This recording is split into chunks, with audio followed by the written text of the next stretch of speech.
Welcome to another Soccer Down Here special edition. My name is Jason Longshore, and if you've been following Atlanta United's start to the 2022 season, there's been two opponents here to start things off in preseason that you might not know very well, the Georgia Storm and the Georgia Revolution.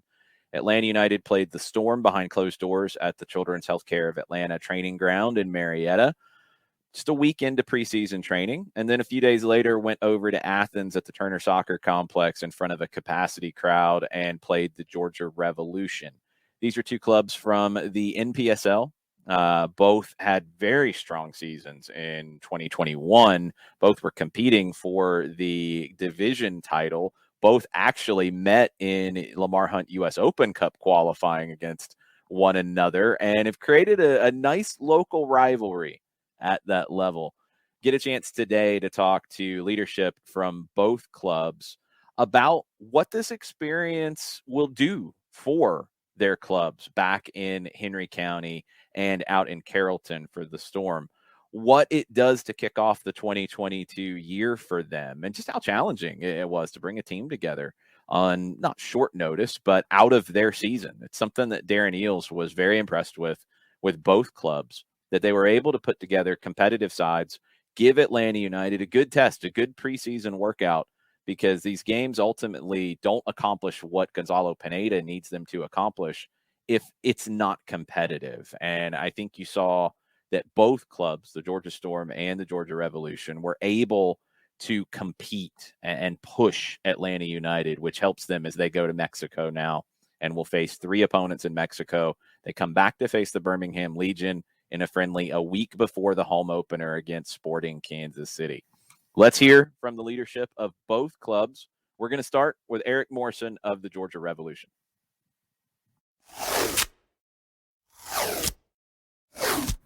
Eric, it's great to catch up with you after the last week that the Georgia Revolution have had. A lot of people have gotten to know the club over the last week after the game in Athens. How did everything come about for the Revs to get an opportunity to play Atlanta United in their preseason? Hey, Jason, good to see you. We got contacted it was during the holidays, so somewhere late December, early January, that they were interested in playing us. Immediately, our answer was going to be yes. Really didn't have any idea what we're going to field as a team. We're off season, but there's no way I'm turning down an opportunity to play the Atlanta United. So we said yes, and we went from there. At first we thought it was going to be a close scrimmage, and then ended up being in Athens, which was just absolutely fantastic. That's the short answer of how it came about. We had scrimmaged them last year, so they knew us already. Yeah, I think that's something that maybe a lot of people didn't know is Atlanta United does bring together some scrimmages behind closed doors at the training facility, opportunity to work on some things against live opponents. And you guys had that chance last year. Was that with Gabriel Heinze or was that with Gonzalo Pineda? It was with Heinze. Okay. It was completely closed, so we didn't really broadcast it. We were doing it. Yeah. It was a great experience for the guys. We showed fairly well. And I think that's one of the reasons we got invited back. We handled it professionally as an organization, and then we showed well. Yeah, I think that's one of the big takeaways for me from this past week, knowing you guys and knowing Georgia Storm and knowing the level you can bring. I thought the show that you guys both put on in these games, you gave Atlanta United what they needed in their first couple of weeks of preseason. They needed a live opponent. They needed tests. It wasn't easy for them. They had to work, and that's what Gonzalo Pineda was looking for. Yeah, I was really happy with the way our guys played on Saturday. First few minutes were rough. Our guys had to kind of settle into the speed of the game. We had talked about this as a staff that we kind of felt like we would give up a couple early goals. Yeah. Maybe not the barrage we did end up catching, but we knew they were going to come running at us, and we knew like the majority of our players have never played against a team of guys of that level. Right. I don't know that anybody in our team has actually played against a true MLS team, and there's a pretty large jump. So it took them about 10 minutes to settle into the game, and I felt like once we settled in, we made a respectable showing of it. Yeah, I absolutely thought so too. And I think another thing that makes it more difficult for you guys that might not be well known is that you're not in your season preparations yet. Now, you guys are in a unique situation with the U.S. Open Cup happening in March, so you'll be fielding a team, and this has been a big conversation over the last couple of years in U.S. soccer with the summer league teams participating in Open Cup a lot earlier than normal. You won't have the normal roster of college players. You won't have access to those guys in March. You didn't have access to them here either. Right, and we use this as a building block for that. So, I mean, you saw the full roster. I'm sure most of the fans didn't actually see the full roster. But, it was almost solely former and current Revs, minus our college guys. And then, we sprinkled in a handful of guys, I think 3 or 4 guys. I think it might have been 5 players that we sprinkled in that we're legitimately looking at for the U.S. Open Cup. We didn't open it up and say, hey, every local former professional that wants a chance to go at Atlanta United, give us a call. We really focused on not so much the result, but how do we field a true Revolution team and show who we really are as players, how to reward a lot of our loyal players, and really building towards, that March U.S. Open Cup game. That's one of the things that I think people who are getting to know the Revs, this is a club with a long history at the grassroots level, but it's been kind of a rebirth over the last couple of years. And you guys have built steadily with some guys like Saggy Hirsch that we've seen for a while, some guys who've played for a few years for the club, but it's steadily improved to last year being the best year that the club's ever had in NPSL play. Yeah, and we're looking to build upon that this year.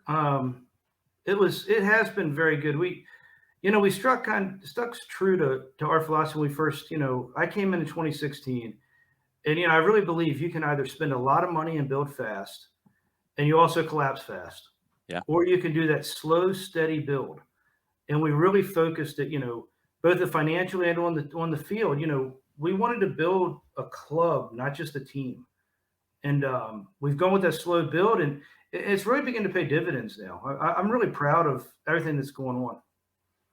Yeah, it's tough to do this. I mean, I've been involved at the grassroots level. You've been around it forever. You see so many different approaches, and I'm glad you mentioned building a club as opposed to building just a team, because we see teams that get into the Open Cup and they've got a great group of players, but the infrastructure isn't there to sustain it. What you guys are doing is not just about the NPSL team. It's about the after-school programs going on in Henry County. It's about youth. It's about the local leagues as well. It is a true club top to bottom. Yeah, it definitely is. We have a lot of hardworking members of the staff that have a lot to do with that. I'm glad you mentioned the after schools program, because I really feel like that's kind of a lot of who we are. We really want to be part of the community and give back to the community. And we've been fortunate enough that we've had some donors that have given back to help us support that program. It's not a free program. It's free for the kids, but it's obviously not free to run. And Right. It's been exciting. It's steadily growing. Now we're giving free clinics. We'd like to give free clinics every other Saturday. We're building towards that. Weather's been a little difficult for us recently. But, Yeah. Working towards that. We're really just trying to expose, kids that maybe haven't been exposed to soccer, maybe haven't been in a situation where they can receive professional coaching, to at least come out and, every couple of weeks, play with some professional coaches, or in their schools if we happen to be in their school, stick around and play with some free coaches.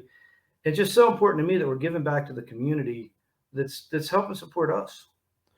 It's such an important aspect of it, and it goes back to planting those roots. And I was really happy to see Atlanta United, I think, recognize the work that you've put in, that your family's put in to build the Revs, and same with the Storm, and shine that spotlight on you guys. And I think, full disclosure, it's important to note that the Arthur Blank Foundation has supported your after-school programs as well. Yes, they have. They gave us a donation last year, and it was extremely helpful. And they've been supportive. The way Atlanta United has approached us both as an NPSL squad and just an organization as a whole has been just really professional. I mean, coming from a small grassroots organization that is, heavily family ran. I mean, we have other help, but a lot of it's family. To see how these organizations run, and an organization like that wanting to reach out to the community is impressive. And it's lessons we can learn too of how can we get better at this. Yeah, and that's the key. I think what this past week has been, a lot of people, and we've talked about it a ton on the shows here on SDH about, which Atlanta players have looked good, who has, a point to prove in preseason. That aspect of it's very important. But it has been a celebration of soccer in the state, not even just the metro area with the game in Athens and drawing such a great crowd. It's been a celebration of, what the top level can do for the grassroots and to help it grow. I hope, and I'd love to get your sense of this. I hope that this allows you guys to recruit a higher level of talent, both on and off the field going forward. I think it will. I mean, granted, this is my perspective, but I think anybody doesn't want to join the Georgia Revolution that lives in this area is out of their mind. But I like it. It's I think it certainly gives some additional exposure. When we speak to NPSL, say you won the conference championship last year, going to Open Cup this year. We're already assuming we were going to get some good players in, but I think this is really showing everybody, what we have. I mean, realistically, this is a team we put together in a matter of a couple of weeks, and we love doing it. It was a lot of fun, but I really think, like, especially with us sticking true to who the Georgia Revolution is and sticking with our players, I think it kind of shows people that, maybe we're not the club to call if you're looking to play a one-off game with us so you can get some exposure. Maybe you need to be part of the club and then see how that works out for you. And I'm really excited we were able to do that. Yeah, I mean, you've been able to involve some of these guys, some of the guys who played on Sunday in Athens and guys throughout the history of the club. You've been able to involve them in those after-school programs, the free clinics. They're expected to do more than just show up and play games. Oh, absolutely. I mean, we have every one of those clinics, we have players out there. Every after schools program, we have one of our players actually runs one of the after schools. Awesome. It's of course in the summer we bring in some people that are from outside the area also. Yeah. And this year they're going to be more involved because I think we're going to have some free camps running. But yeah, the players are involved in everything, every aspect of the club, particularly ones that have been around for a long time. I mean, you mentioned guys like Sagi Hurst. Man, Sagi's been around since 2018 now. Yeah. And there's not a lot of fourth division players that stick around with the same club that long. Right. There's different players like that. Even some guys, that are like at our reserves, like Rob Kighton. To be honest, he's with the club longer than I have. And he manages our reserves. It's there's a family aspect to it that I think unless you're here, you don't really understand it. So for people who are getting to know you guys, you have the senior team that plays in the summer in the NPSL will participate in the Open Cup in March. You have a reserve team that plays in the Atlanta District Amateur Soccer League, Yes. Kind of in an opposite season. You have a U23 team that's in the ADASL as well. Is there and in the youth side of it, did I miss anything? No, you didn't miss anything. Okay.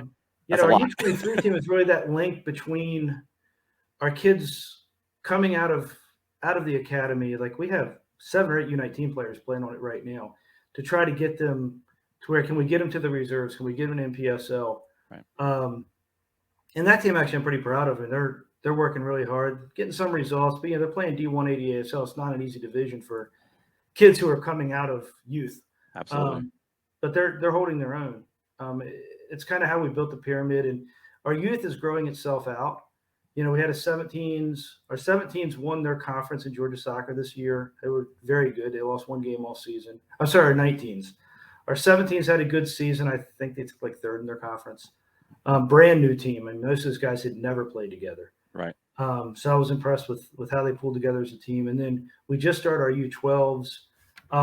We're looking to add to that younger age group. They're going to start training this week. And then we've got quite a few new players coming out. So we're really trying to get the younger, and then we've got to fill in that gap between like the 12s and the 17s. So I think we'll come in the fall.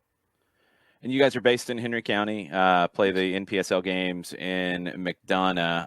All the youth and everything trains in that area.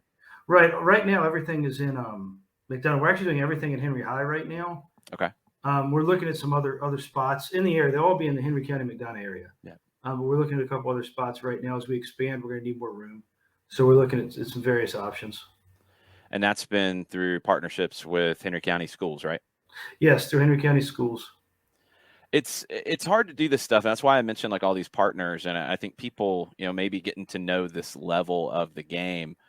It's not easy to run a club at this level on your own. You have to have these kinds of partnerships, whether it's facility with schools, people who can come in and help coach, administrative stuff. It's a lot to do year after year. It is. We rely heavily on sponsorship. Yeah. Like everybody does. And, that's a matter of working within your local community, getting that trust. I mean, large international corporations aren't calling fourth division teams saying, "Hey, I want to write you $100,000 check." That's not how it works. I mean, it's a grind. I mean, every single sponsor becomes a personal relationship. And we've actually met some great friends and partners too. I mean, but it's not an easy, particularly when you first start, it's not as easy as everybody thinks. And it really does personal relationships, and it's been great. I love it. What's the most rewarding thing about it for you? I mean, winning obviously is the answer that everybody would say, and it is. Right. I think the most rewarding from a personal level is just to watch the growth, to watch how the community is involved, and to watch how, we've actually touched some lives through the after schools program. Yeah, 100%. And to see those parents and have the parents talk to you about what you've done for their kids. It's really, and I don't want to get into people's personal stories, but the impact we've had on people's personal lives is something that's kind of makes you really proud. It's why you get up in the morning to do it. That's awesome. I love that the club has grown so much from one team to all of these different aspects, improving the community surrounding it through the game. It's so cool to see. I love telling the story. We're going to tell the story more this year. We're going to kick off a weekly show, probably do it ahead of that Open Cup game so people can get to know the squad as you go into the first round of the Open Cup. But we're going to have a weekly show here on SDH with interviews with coaches, interviews with players to get to know the Revs a little bit deeper. And I'm just glad that we can provide that spotlight too. Yeah, I'm really happy you can too. I think, it's really says a lot for your organization, that you're covering, fourth division, that you're really, and looking at the grassroots piece, because, if we were talking earlier about Atlanta United, they clearly understand the importance of grassroots, and they're really, really helping not just our organization, but across the Atlanta metro area. And it's good to have, media support of that too, because it's really hard to get the word out outside of your immediate local area. And even then, it's not always easy. I am sure if you walked around Henry County and asked everybody about the Georgia Revolution, not everybody knows we exist. Yeah. So, I mean, the more media we get, the better. The more exposure really show what's going on. I think, Georgia Storm is doing some great things. There's other organizations that are doing some great things. And getting that word out really, they're going to make the local community proud. And it also just creates awareness. You mentioned the Storm, and we're going to hear from Stephen Bivens of the Georgia Storm here in just a minute. That's turned into a nice little rivalry on the field, huh? Yeah, it has. When the Silverbacks left, we kind of lost our rival. Yeah. And the Georgia Storm came in, and we quickly became rivals. I mean, that very first game, and we got a red card in the first 10 minutes, just stomped a guy. And from there on, the rivalry was born. We were lucky we got out of there with the victory. I say it was lucky because we played with 10 men, and they are a quality side. But yeah, such as soccer, sometimes you're the windshield, and sometimes you're the bug. We have to be the windshield that day.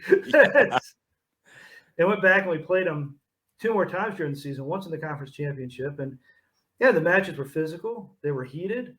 They were very even. One was a draw and one was another 2-goal game. And then in the craziest turn of luck in US Open Cup qualifiers, our reserves faced off with them, and it went to PKs. We ended up winning that game, but it could have easily gone the other way. That was a very, very even match. So this rivalry is there. Our fans yell and scream at them. Their fans yell and scream at us. It's actually pretty funny. It's an exciting environment. I love it. And also, I've known Stephen Bivens for quite a while. He played for us. Yeah. And so they're a quality organization too. Like they're a good group, but that on the field rivalry is just a blast. Man, we talk about rivalries all the time in MLS. These are good things. Like that game with a little extra edge to it. That's a selling point for fans to come back. Gosh, that Open Cup qualifier with our reserves, the uprising, our fans were in those guys, just in their head the whole game. I mean, they were screaming into their I'm forgetting anyway, they were screaming in the microphone very loudly the whole game at them. It was, I mean, it had to be annoying for them. It was pretty brutal, but it was fun. It's something you see in lower league soccer. Our guys got there, they're popping the smoke. They're on the bullhorn. And they're not necessarily on the bullhorn leading chants. They're on the bullhorn, giving the guys a hard time. Yeah, there's a little of that. Something, you can't really do that at the higher levels because it's kind of, I don't think teams would appreciate it for one thing. Yeah.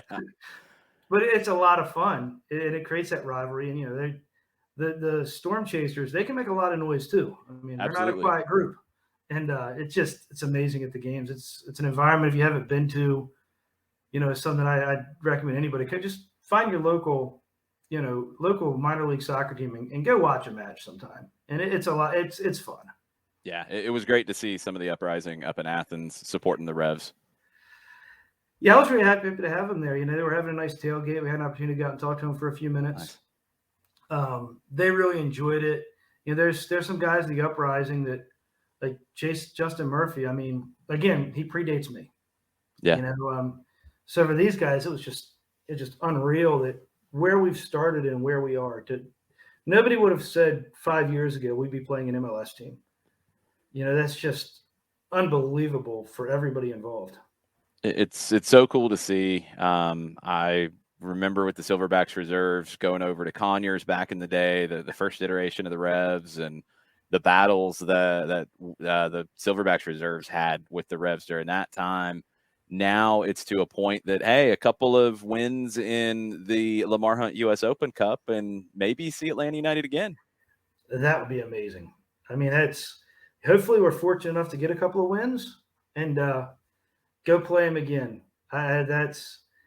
That would be a lot of fun. I mean, I would assume that would probably be in Kennesaw or something, but it would be a whole lot of fun. I mean, if they want to open the Bens up to us, we are willing to play at the Bens. Maybe one of these, this rivalry continues to grow. You get the giant killers in the cup, these kinds of things. Maybe one of these games does get played in the Bens down the road. Hey, teams get lucky sometimes. I'm not predicting we're going to go beat the Atlanta United, but wow, wouldn't that be amazing? That's the beauty of why we all do this. That's the fun of all of this. Eric, thanks for the time, man. Appreciate it. We'll be talking to you really soon as we get everybody ready for the Georgia Revolution in the Lamar Hunt U.S. Open Cup in the first round in March. All right, hey, Jason, thanks for having me, bud.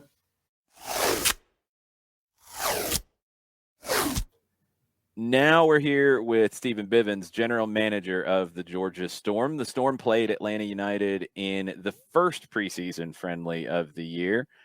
Stephen, you just told me that's going to be your last match. Is this true? This is your last game as a player?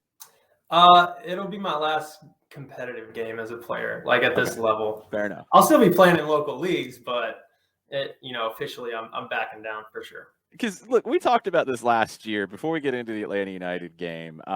You've done such amazing work off the field and getting the Georgia Storm off the ground, playing in NPSL. You weren't expecting to play as much as you did last year, and you were only one of the leading scorers in the country. Right? Yeah, it was funny. So I was recruiting a couple guys for my position, and they kind of fell through last minute. But I'm the kind of guy that stays ready, so I've been training, and then I actually had the best year of my career this past year, which is kind of funny. Wasn't even expecting to play. But that's part to having a really good team and great players around me and stuff. So I'm really grateful to do that and help the team get started. But also now I'm focused on some other things too off the field. And it's busy, and we've just talked to Eric Morrison about all the work that you guys at this level have to do off the field. What I'm hopeful is that this past week that was hugely beneficial to Atlanta United in getting ready for their upcoming season is also hugely beneficial to the grassroots game in the state. How did everything come about for the relationship with Atlanta United and to get the game that you guys did at the training ground? Yeah, so to be honest, I figured it would take us 5 to 7 years to even get on Atlanta United's radar for like a friendly or anything like that. So they actually reached out to us through Sam Morrison and the director of operations there, which was great because they had the idea of going more local for their first 2 games, which is awesome.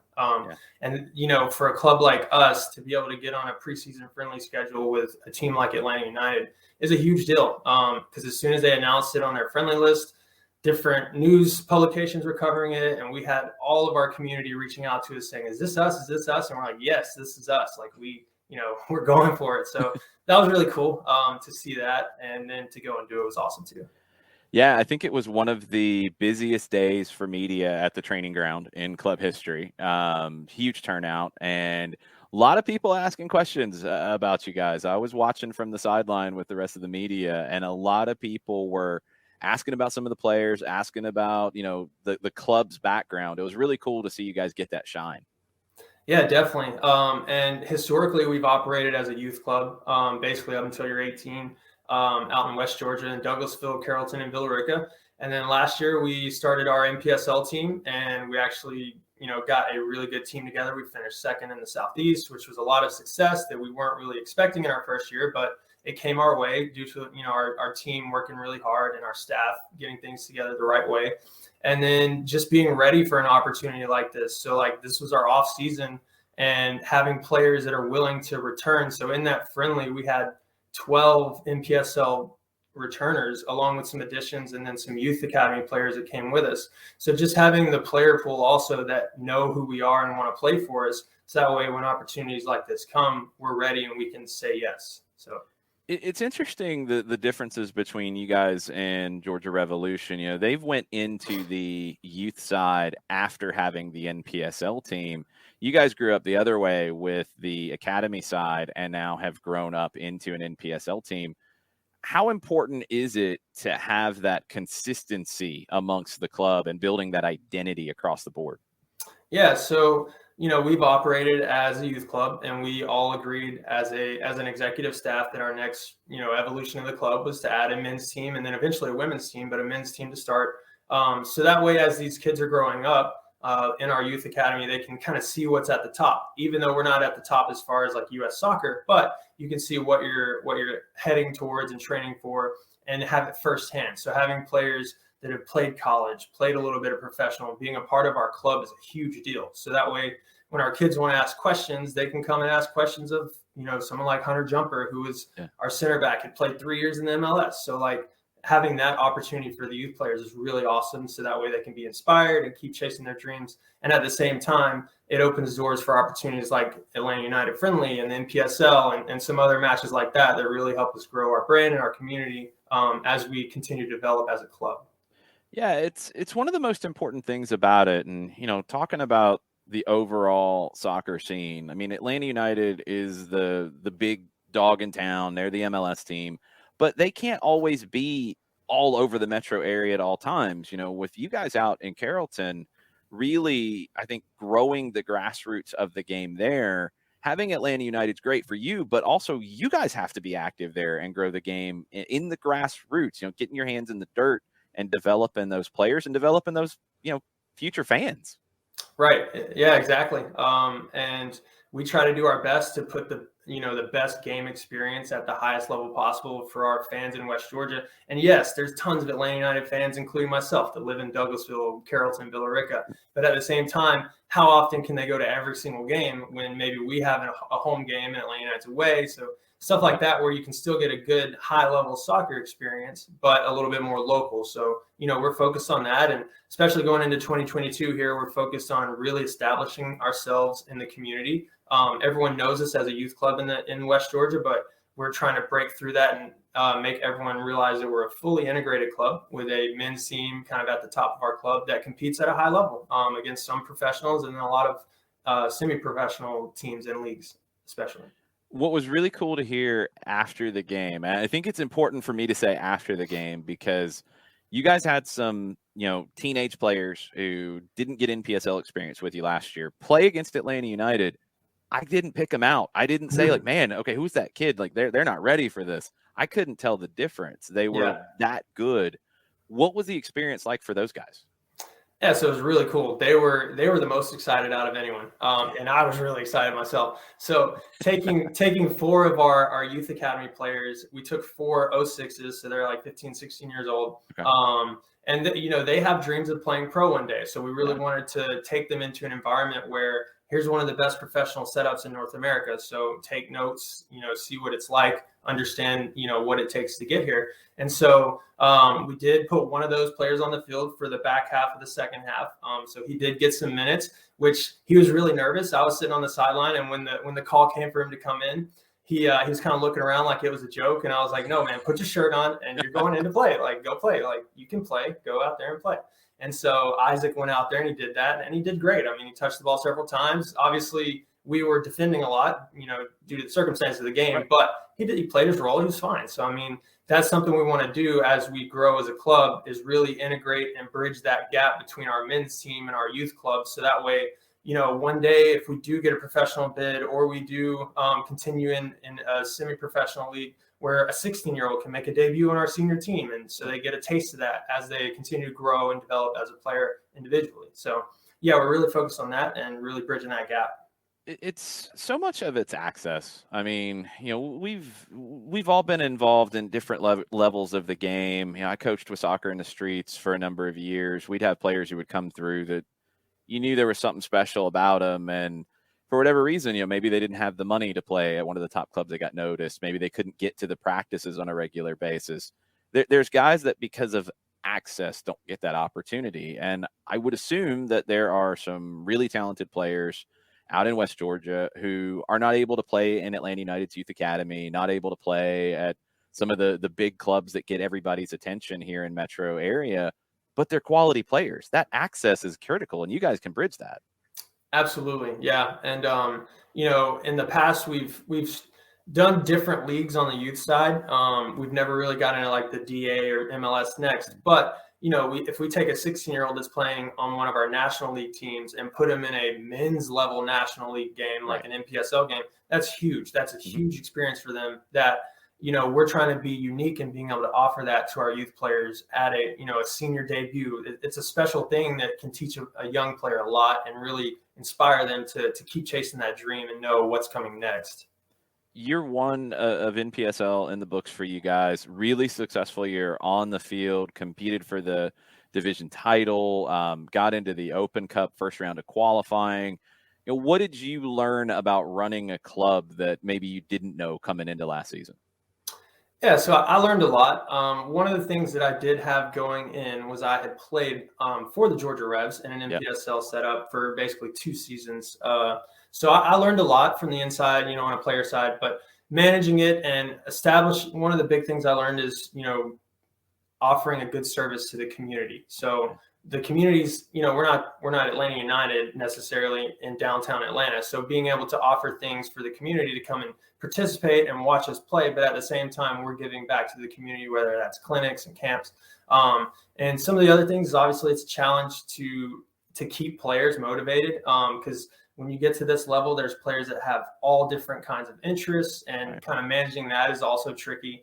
And then also, just the business side of it and making sure that as we grow and we want to develop as a club, making sure that we're treating our fans right, we're treating our players right, our staff is happy and doing great things. So just kind of establishing all that as one. And obviously the level of play was a new thing to us. We've operated as a youth club. So bringing in players that could match that level of play and maybe have played beyond and all that. So it was a lot, but it was a lot of fun. I learned a lot, and there's a lot of things I'm carrying into 2022 that I'm excited about for sure. I think one of the things that sets what you guys are doing and what the Revs are doing apart from a lot of really talented NPSL teams on the field is you're both really focused on the overall club. It's not just one team that's playing with some good players. It's the club as a whole, and it's the community. That's what's going to give you guys that sustainability that maybe some other teams have lacked.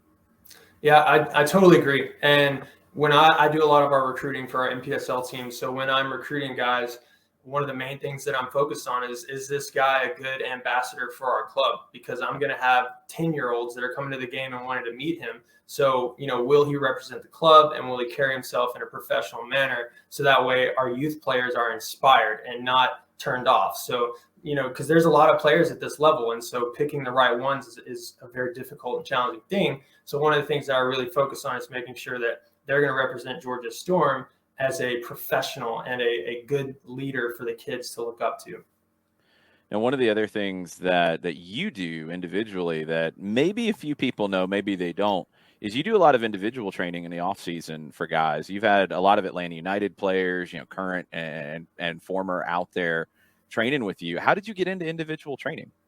Yeah, so it started actually probably 5 or 6 years ago. I started working with Kevin Barajas when he was coming out of University of Kentucky, and I helped him get ready for the first Atlanta United tryout. And I think he's still one of the few players that have been selected from the Atlanta United Open tryout. And then, kind of just doors open from there. And then I've focused on producing quality training. So if you give a player a good session, they're gonna talk about it, especially if it's a professional, because there's not too many people out there that train professionals on a regular basis. So just kind of getting into that. And then this past off season, I worked with CC Uche of LAFC, John Gallagher, former Atlanta United. He's at Austin FC. Mo Adams, former Atlanta United, Inter Miami, and just helping them stay fit and sharp in the off season, and giving them some training that'll challenge them and keep them going while they get ready for the next season. And I'm sure that creates a big boost for you with recruitment and with your Georgia Storm guys as well, who you've had mix in. Yeah, don't tell everyone my secrets. No, I'm kidding. Just trying to draw some people out to you. No, I'm kidding. Yes, exactly right. And I don't keep my training exclusive to professionals either. So I'll train a 10-year-old and then I'll train a professional right after. So I try to make sure that when I'm offering my training, like curriculum and programs, that I'll have a 10-year-old kid at 9:00 in the morning, and then I'll have an MLS player at 10:00 right after that. So I can tell the 10-year-old, hey, stay and watch, see this guy play. And, these guys that I've worked with that are in the MLS and USL Championship, they're great guys. So they're always willing to stop and talk to the kids and teach them and, give them a couple pointers and stuff. So that's pretty cool to see that too. It's so cool. It's like an extra little bonus that I think gives you guys a unique hook to draw players in and get people excited about it. Yeah, most definitely. And, I'll continue to do it as long as, they call me back and everything. I'm watching these guys now in preseason, so they look pretty good so far, at Miami and Austin FC and stuff. So hopefully they have good seasons and go and do a lot of good things in 2022. Yeah, I was reading some of the reviews of, I think it was the Miami Universitario game. People were raving about Mo Adams. So you're doing something right. Yeah, he was ready. Obviously, I don't take credit for much, but I helped him stay fit. Yeah, you got him ready for preseason. That's take that. That's pretty good. Yeah. Sure. So looking ahead to NPSL in 2022, you guys were really close to getting into the next stage of the playoffs, really close to getting into the next stages of the Open Cup. What is it going to take to get there in 2022 for you guys? Yeah, so the first thing is a good team full of great players, and great for us in that we have 12 guys that want to return. So in my experience in NPSL, that is a difficult thing to do. So having a low turnover rate this next year, and we're going to carry a good core group of guys that were starters and non-starters into this 2022 season, which is a huge benefit to us. So then we take that, and I'm looking for a couple key pieces to fill in there. And our coaching staff learned a lot about, how to push our team in training, the level of training that we need. So starting in the very beginning of this next season, we're ready. And we have guys that know our culture, all that. So that's big for us, like having guys that understand our culture going into the second year, because it's easy to find yourself in these NPSL or USL2 situations where you build a whole new team from scratch every year and the culture doesn't, continue over year to year. So we're really happy that we think we can start where we left off from 2021 going into 2022. So we're super pumped about it. Yeah, that continuity is just so important at this level. Just some touchstones that new guys can fall back on and get settled. Yeah, exactly. So when we bring in some new guys, we've got our old guys, our former guys that already know how to set the tone and what the standard is from the start. And it doesn't have to be me or our coaching staff driving that, the only ones doing that. So it's really, really exciting and really, really big for us to have that. Yeah, it's so critical. We're also going to do a regular weekly show with you guys ahead of the season. You guys are going to play some friendlies ahead of time. Hopefully we'll have some broadcasts of those for you. And we're going to work with you guys to get your home games broadcast on our SDH platform with video. That's a new thing for us. We had a chance to do a couple games. I did one. John did one with you guys out in Carrollton last year. I can't wait. It's going to be a lot of fun because I don't think I'm going to get the same game I got last year where I think you guys put up 14 goals. I'm still not sure how many goals were scored in that game. Yeah. 13 or 14. Yeah, it was a crazy game. Yeah, it was a little weird. I don't think you're going to do that every time, but it's No. going to be a lot of fun to follow. Yeah, we gave you a show on that one. Yeah, that thing was ridiculous. In a good way. It was a lot of fun. Right. Yeah. The games that everybody's going to be waiting to see are the games with you and Georgia Revolution. I talked to Eric about it. Great rivalry between you guys. I think a very respectful rivalry. I mean, you played for them. Yeah. You guys are doing a lot of similar things in two different parts of the area, but on the field, it's been really intense and really good for the game at this level. Yeah, definitely. And that's what we want at lower level U.S. soccer. We want these rivalries that get energetic and get a little chaotic. Yeah. So we love that. And obviously we respect Georgia Revs on and off the field, but we both want to compete. We're both fierce competitors and we want to win those games. And, we matched up with Revs 3 times and they beat us twice and we tied them once. So we got a little payback that we got to come for in 2022. So we're definitely gonna be ready for those games and also the other ones. But having that rivalry, and we're not too far across town, so our fans were able to travel. Yeah. It's easy to get our fans there and their fans to our place. So it's really exciting, and we can't wait for it in 2022. That's another similarity between your two clubs that I really love is that you each have like dedicated supporters groups who are so invested in the club and helping, you and Eric get the word out about everything. The Storm Chasers have been awesome to follow their growth. Yeah, the Storm Chasers have been great. And the Whitehead family kind of leads that up, and they're part of our youth club. So, and from day one, they were in the stands supporting and banging the drums and waving the flags, which is something that is it's a blessing to have. Like, it's not guaranteed at this level. So the fact that they stepped up to do that was huge. And then you have other kids who are like, I want to come in and wave a flag, and it gets all exciting, and then banging the drums and everybody's getting on board together. We are looking to maybe like refine that culture a little bit in this coming year, but I mean, it was a great start. Like, we couldn't have asked for a better start from the supporters. But we're looking to grow it and have some more people involved. And as the Whiteheads lead it, they have some creative ideas coming for 2022 as well. That's awesome. I can't wait for those games this year. I can't wait to see just the growth of both of your clubs. What do you think this past week with getting that experience with Atlanta United, what do you think that does for your club as a whole in the long run?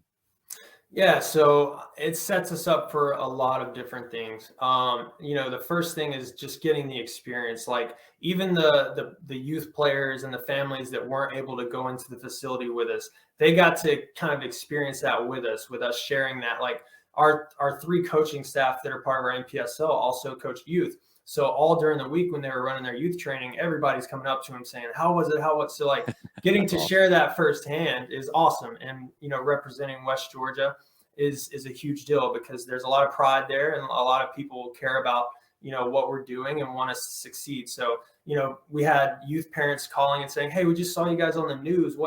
But it was great. Like, it was a good thing. So, so cool. So like, awesome. having that connection was huge. And then obviously Atlanta United were incredible hosts. They, from the second we walked in to the second we left, they took care of us 100%, which I was really impressed with. And so our staff and our players getting to see that firsthand is also a huge thing, because you can see the culture is a culture of excellence there. And so I was taking notes, which was really cool, as we take that back to our club and going into our second year. So like, it sets us up for a lot of different things, especially the way we run things, I would think. Stephen, it's awesome catching up with you. I can't wait to work with you more in 2022. I love what you're doing. I've told you this since the first time I saw the Storm and everything you were doing. I love what you're doing in the community. I love that it is authentic to West Georgia, and you're a community-based club that's putting a great product on the field and growing the game in the state of Georgia. I'm all in. I want to help as much as I can. Yeah, well, we appreciate it, Jason, and we're excited to continue this relationship and have a great 2022 coming up.